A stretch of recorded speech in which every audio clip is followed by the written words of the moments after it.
do you envision a potential transition, political transition, looking like there?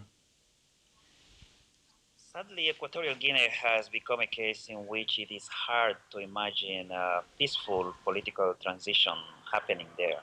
Right? I think the current government has ensured that there are no institutions that could guarantee that type of peaceful transfer of power. The parliament is a complete joke. There is no judiciary system. Political parties, inside the country, there is only one meaningful political opposition party, which is very, very weak and dependent on the same government that is supposed to be running against. So it's next to impossible to imagine a peaceful transition of power in Equatorial Guinea.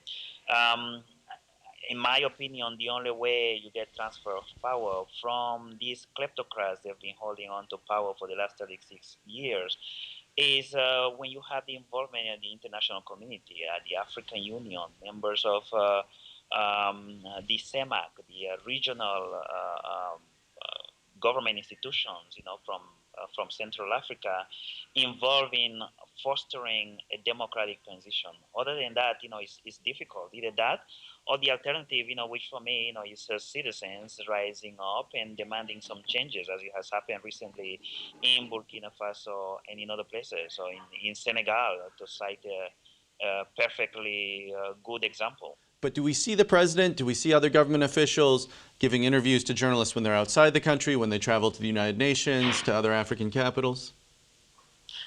So it depends on the journalists, and it depends on whether these journalists have been cleared by the PR firms. I mean, to give you an example, there is a video out there of the president naming me as a traitor of the nation, right? And people like myself, do have basically no access. Any human rights activist, any journalist that has ever published anything critical of the regime has no access, right? And we have asked for interviews with the president and members of the cabinet when they are here in Washington, D.C., and, we have zero access. However, if you're trying to invest in the country, or if you're trying to help produce a PR video that then they can showcase with what's going on inside the country, then yes, you can have access.